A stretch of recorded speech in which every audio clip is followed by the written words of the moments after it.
O programa a seguir é uma produção independente. Seu conteúdo é de total responsabilidade de seus idealizadores.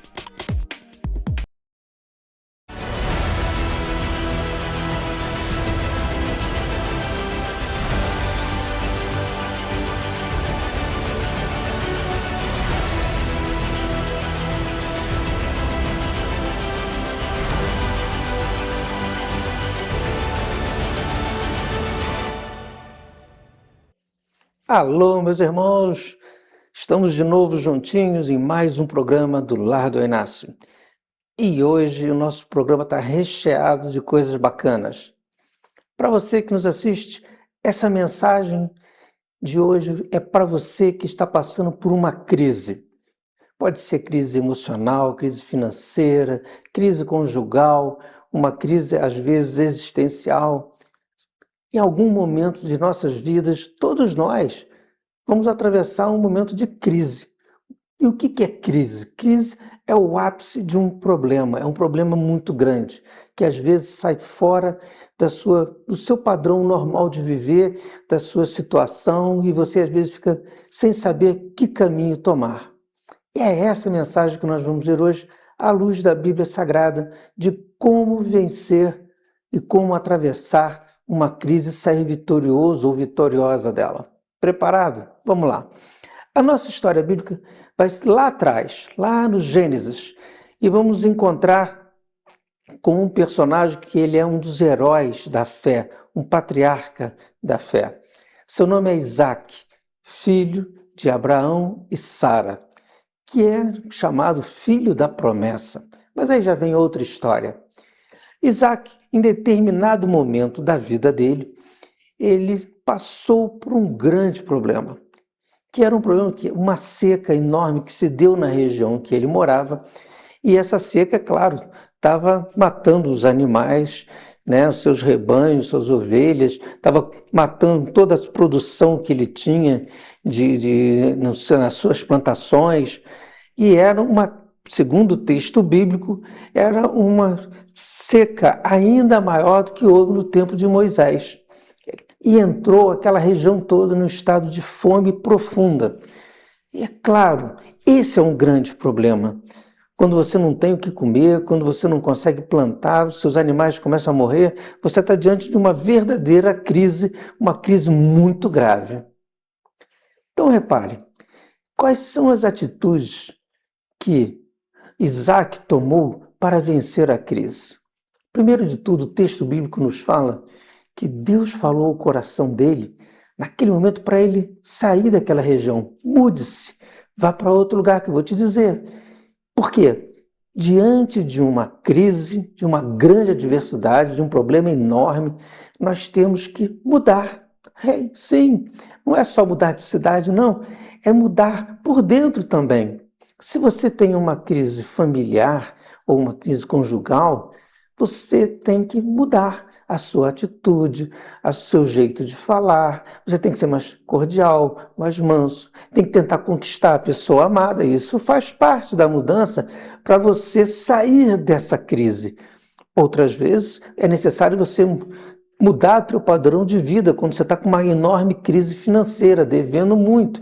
Então você tem que mudar o seu padrão de vida. É claro que você vai ter que abrir mão de muitos prazeres, de muitas coisas, de comprar a camisa que você quer, de sair no restaurante fim de semana. Então nós temos que mudar a nossa postura para que possamos sair dessa crise. Se você está com uma crise, às vezes, de saúde, você tem que mudar, você tem que fazer um tratamento, fazer uma dieta, frequentar uma academia, enfim, requer sempre uma mudança. Primeiro ponto para vencer a crise. O segundo ponto é que Isaac, além da mudança que ele iria fazer, tem que obedecer a Deus. Por isso essa mensagem, porque através da Bíblia Sagrada nós temos que aprender o que Deus quer nos ensinar. E aí sim, obedecer a ele. Quando Deus falou no coração de Isaac que ele teria que mudar de região, mudar de terras e ir para outro lugar, ele obedeceu. Mas olha o que Deus falou com ele: você vai mudar, vai para outro lugar, mas não vá para o Egito. O Egito, naquele tempo, era a capital do mundo, ou seja, era uma nação mais poderosa, mas era uma nação de deuses pagãos. E Deus não queria que ele se corrompesse naquela circunstância, naquela cidade. Então, temos que aprender a obedecer os mandamentos de Deus se nós desejamos sair da crise. Outro ponto importante, o terceiro importantíssimo, é que nós temos que entender que a crise é um momento de passagem. Você está atravessando uma crise, um problema gravíssimo, porque nós temos que aprender alguma coisa com essa situação. Nesse plano de existência que nós estamos num plano que é escolar. Nós aprendemos com as experiências, com as provações, tribulações. Jesus já dizia isso, se lembra? No mundo terei dores e aflições. Isso mesmo. Então nós temos que aprender, porque isso nos faz progredir. É verdade. E você sabia também que esse processo de passagem, que é um processo de aprendizado, nós temos que ter em nossa mente que nós não vamos sucumbir a essa crise. E para isso, não podemos ter medo. Olha como isso é importante, porque o medo, o pavor, faz com que você sucumba, que você perca as forças de reagir, perca a vontade. Não, já perdi, não tem mais jeito, não dá mais nada para fazer. Pelo contrário. Então nós não podemos ter medo. Jesus, em várias passagens, ele fala, não temas, creia somente. O anjo Gabriel apareceu para Maria e disse, Maria, não temas. Apareceu para José depois, fala, José, não temas. Então, está dizendo para você, não temas. Essa crise vai passar, é um momento de aprendizado e que no final você vai sair vitorioso. Você sabia também que é na crise que a gente cresce? É um ditado chinês, na crise é que crescemos, porque a crise muitas vezes é uma janela de oportunidades, porque na crise, para vencermos a crise, nós temos que empreender um esforço maior. Você já pensou nisso? Não é desistir da caminhada, não é desistir da sua luta, pelo contrário, você vai impor um ritmo maior, vai fazer um esforço para que você possa sair da crise e usar as suas aptidões. Todos nós temos uma aptidão, todos nós temos um dom. Você vai ter que usar os seus dons para criar alternativas e sair da crise. Isaac, ele tinha um dom, ele era construtor de poços. Então ele cavava poços. Na história de Isaac vai dizer que ele cavou vários poços e muitas vezes os opositores iam lá e aterravam os poços dele, tomavam posse dos poços que ele fazia, até que ele foi insistindo, persistindo, porque esse é o caminho da vitória, o caminho de sair da crise é insistir, persistir, tentar aqui, tentar ali, e ele conseguiu fazer os poços que ele queria, e com os poços veio o quê? A irrigação. Com a irrigação, ele conseguiu alimentar os animais. Alimentando os animais, ele também melhorou a agricultura. Sabe qual é o final da história? Ele passou dessa crise e se tornou um dos homens mais ricos e prósperos do Velho Testamento. Então, para você que está nos assistindo, vamos sair dessa crise? Vamos empreender um esforço extra? Vamos usar os nossos dons, nossos talentos para sair da crise? Você está preparado para alcançar a vitória? Esse é o caminho e a Bíblia Sagrada nos dá a estrada de sairmos dessa crise. Não muda de canal não, eu vou tomar só um cafezinho e volto já já com a continuação do nosso programa. Cia a mais tradicional loja infantil de nossa cidade, Anriade, a primeira loja de criança e enxovais para recém-nascidos da Rua Teresa. O melhor preço e um atendimento carinhoso para as mamães só na Anriade Moda Infantil, no início da Rua Teresa, esquina com Visconde de Bom Retiro. Anriade, desde 1977, com preços imbatíveis.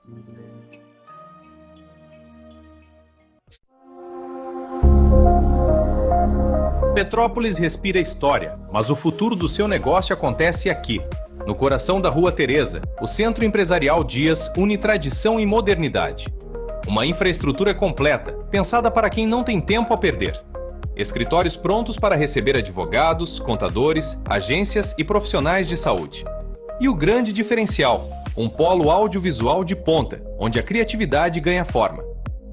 Mais que um endereço, um ecossistema de networking e parcerias estratégicas. Conforto para você e para o seu cliente, com estacionamento próprio e segurança 24 horas. O lugar onde o business de Petrópolis acontece. Traga sua empresa para o Centro Empresarial Dias. Venha nos visitar hoje mesmo.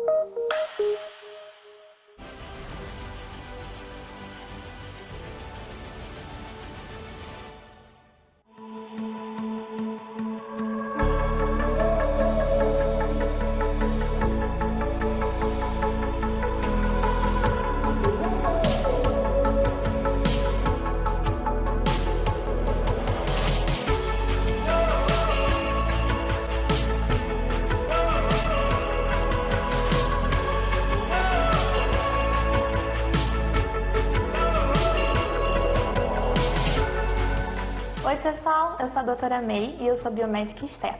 A biomedicina estética é uma parte da biomedicina em que visa cuidar do paciente, a saúde, o bem-estar e a beleza dele, fazendo com que a gente consiga corrigir diversas funções que acontecem com o decorrer da vida, como por exemplo o envelhecimento ou disfunções corporais. Invista em você, invista na sua autoestima. Vem aqui no consultório me fazer uma visita que eu tenho certeza que eu tenho um tratamento que cabe no seu orçamento.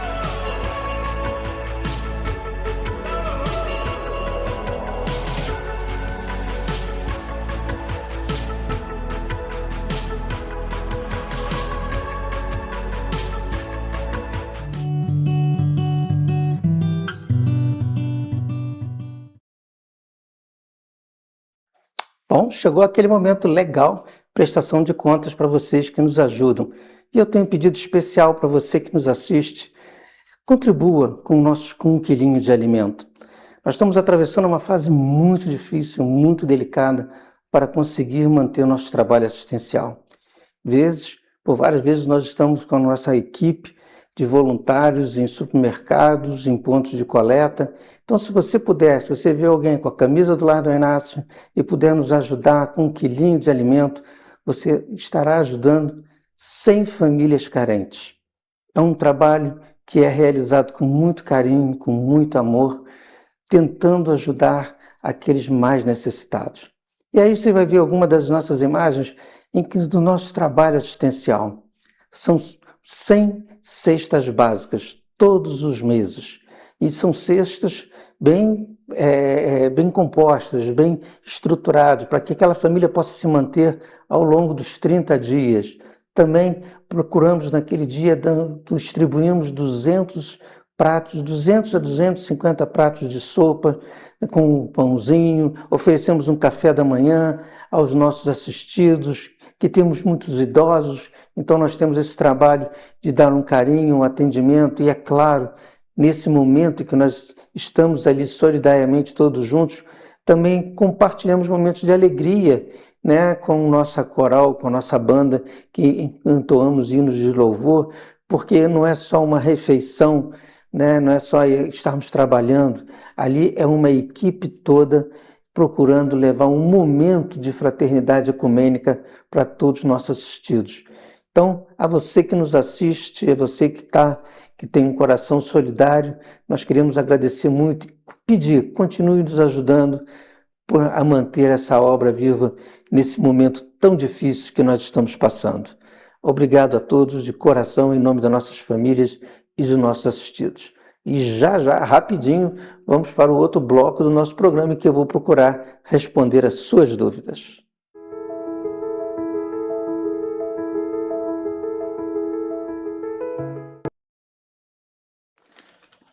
Olá, amigos, olha, essa parte é muito bacana, né? Olha só as perguntas que me fizeram. Uma pergunta foi até bem genérica, mas eu vou trazê-la para dentro do contexto do lar. A gente fala, Eduardo, qual é o contexto da mulher e o espiritismo?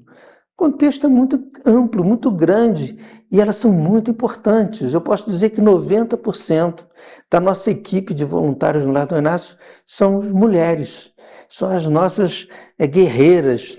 E ao longo da história também nós vamos ver lá atrás as irmãs Fox, que elas foram um fenômeno lá atrás, no início de tudo. Também tivemos a irmã Sheila, que era uma enfermeira, ou enfim, é um contexto muito grande, as mulheres são muito participativas, elas se doam ao trabalho da caridade, elas procuram orientar mais e elas têm aquele sexto sentido que faz tudo fluir melhor. No Lar do Inácio, nós temos as nossas salas de atendimento, a maioria delas são dirigidas por mulheres. O nosso trabalho de estudo é dirigido também por uma professora, por uma mulher. O nosso trabalho de atendimento fraterno também é coordenado por uma mulher. Então, no Lar do Inácio, a presença feminina é muito grande e é pulsante, e que elas empurram o lar para frente. Mas é importante lembrarmos que para o espírito em si, ele é energia. Então ele vai vir à Terra com experiências como homem e vai vir na Terra também em outra encarnação com experiência como as mulheres, para vivenciar essas experiências, esses aprendizados. Mas assista comigo essa explicação, você vai entender direitinho.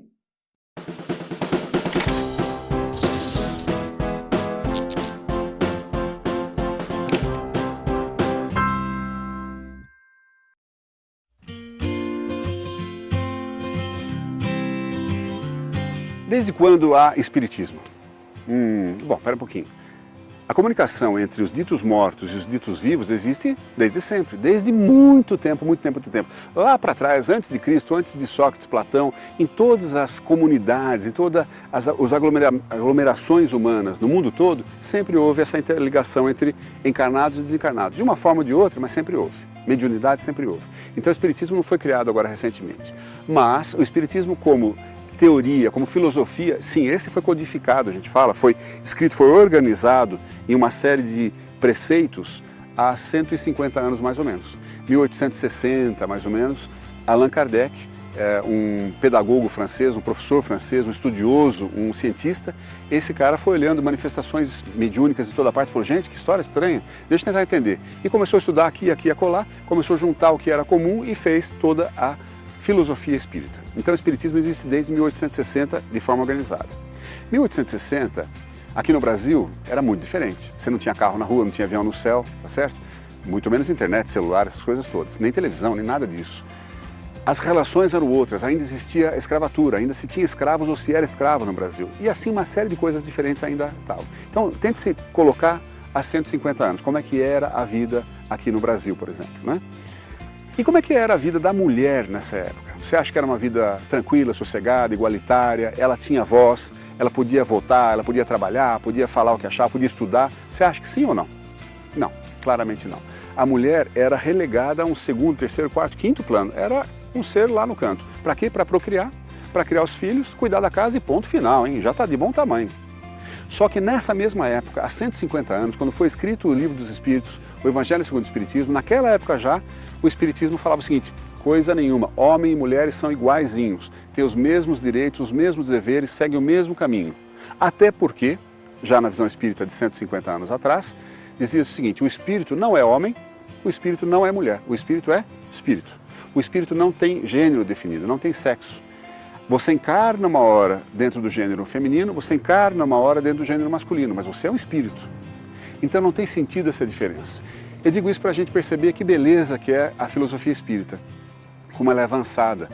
Mais uma vez, há 150 anos ela já previa o que hoje acontece. Hoje, com o neofeminismo, com toda essa conquista da mulher, suada conquista, difícil conquista, ainda em processo, o Espiritismo já falava isso há muito tempo atrás, falava, para com essa história, não há diferença, é muito igual, tem que ter o mesmo direito, tem que ter os mesmos deveres. Então o Espiritismo, desde então, já muito de ponta. Estude o Espiritismo, vale a pena, tem coisas muito legais lá, você vai gostar. Bom, espero que tenha conseguido elucidar essa explicação a vocês. Mas vamos então agora à nossa segunda pergunta. Olha que bacana, e essa aqui é uma pegadinha. Temos uma vida só ou temos várias vidas? Bom, a princípio de tudo nós temos uma vida só, mas com várias existências. Ou seja, a vida que nós estamos vivendo hoje é uma só. Mas o nosso espírito imortal, ele vai ter infinitas existências e experiências espirituais. Olha que bacana! Então, esse espírito pode vir à Terra com vários aprendizados, pode vir como rico, na outra encarnação ele vem como pobre, na outra encarnação ele pode vir um professor, na outra encarnação ele pode vir como um médico, ele vai tendo experiências espirituais. E essas experiências é que fazem a evolução desse espírito, ele progredir. Olha essa... Preste atenção nessa explicação que você vai se interessar muito.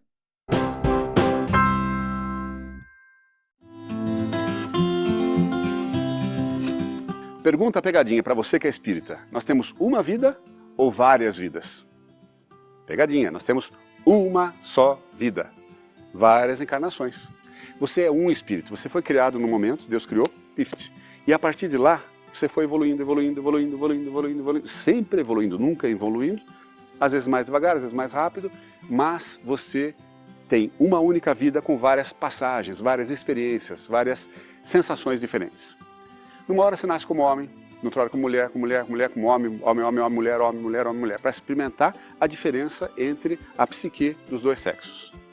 Uma hora você nasce muito pobre, outra hora você nasce muito rico, rico, pobre, mais ou menos, não. Uma hora você nasce numa cidade grande, uma cidade pequena, num país desenvolvido, um país menos desenvolvido, na zona rural. Cada hora uma experiência diferente, uma hora com dificuldades físicas, uma hora com dificuldades mentais, talvez. Para ir aprendendo, sempre crescendo. Mas é uma única vida. Nós temos uma única vida e vamos mudando ao longo dela. Para que serve? De que serve, então, a encarnação? Justamente para isso. Para que a cada experiência nós aprendamos um pouquinho e vamos crescendo. Essa é a grande razão da encarnação. É para isso que nós encarnamos. Não há punição. Não é eu pisei na bola na outra, eu venho aqui para sofrer agora. Não. Venho resgatar um karma. Não. Eu venho aprender. É como se fosse, de fato dado uma segunda, terceira, quarta, quantas vezes for preciso, chances para a gente. Você não aprendeu matemática? Vai fazer de novo matemática. Não aprendeu artes? Vai fazer de novo artes. Não aprendeu a jogar bola? Vai aprender a jogar bola de novo. Cada vez a gente vai trazendo uma dificuldade do passado e aprendendo. Com isso nós vamos tirando da nossa frente tudo que não nos interessa mais. O egoísmo, o orgulho, a vaidade, o ciúme, a inveja, toda essa tralha que não nos serve, que no comecinho a gente acha que é bom, que vai me ajudar a crescer na carreira, vai me ajudar a ganhar dinheiro, vou dar um twist aqui, um trançapé ali, vou passar na frente daquele cara. A gente vai aprendendo com o tempo que isso não vale a pena, que isso só nos traz dor e vai deixando para trás. Essa é a vantagem da encarnação. Se essa é a vantagem da encarnação, se essa é a razão da encarnação, o que é que você está fazendo da sua vida? Pense o que você está fazendo da sua vida. Ela é a sua oportunidade, neste momento, de acelerar o passo. Por que acelerar o passo, se você tem a eternidade? Pode ficar parado se você quiser. Quem é que ganha acelerando? Quem é que perde ficando parado? Você, eu. Se eu me emendo, se eu melhoro nas coisas que eu não estou bem ainda nesta encarnação, na próxima, ou mesmo nessa, já não preciso mais viver aquilo. Se eu era muito pão duro e já não sou mais, pronto, acabou, não preciso mais sofrer por ser pão duro. Se eu era muito violento e não sou mais, não preciso mais sofrer isso. Quando a gente aprende uma coisa, a gente não volta atrás nela. Por isso existe gente mais feliz e menos feliz. Os caras mais felizes já aprenderam a lidar com todas essas bagunças do passado. Eles não precisam mais disso, não sofrem mais isso. Quem sofre tudo isso é porque ficou resistindo em mudar comportamentos que são absolutamente inadequados na vida em sociedade. Então a dica que fica é o seguinte, vamos, acelera o passo, a seu benefício. Quer ser feliz? Dá para ser feliz. Na próxima encarnação? Não. Nesta aqui, inclusive. O que nós resolvemos agora, nós já nos beneficiaremos disso agora. Quer ter paz, quer ter tranquilidade, quer ter felicidade? Dica, quer ter uma vida financeira estável, inclusive isso, cuide por ter. Faça por merecer. Cuide da sua vida que vai caminhar tudo melhor. Você vai ver. E é bacana e é gostoso. Bom, chegamos agora ao finalzinho do nosso programa e eu tenho um convite para lá de especial. Vamos vencer as crises da vida? Você está preparado para receber uma mensagem que eu tenho certeza vai tocar o seu coração e vai transformar a sua vida? Aonde? Aqui, no Lar Dom Inácio de Loyola. Aonde nós estamos? Na Avenida Amaral Peixoto, 350, atrás do Palácio Quitandinha, bem aqui na cidade de Petrópolis. Nossa reunião pública começa sempre às quintas-feiras, anota aí, quinta-feira às 18 horas. Venha viver o incrível. Venha viver uma experiência espiritual que eu tenho certeza vai mudar a sua vida. Combinado então? Até a próxima semana e que a bênção de Deus esteja no seu lar, na sua casa, com sua família.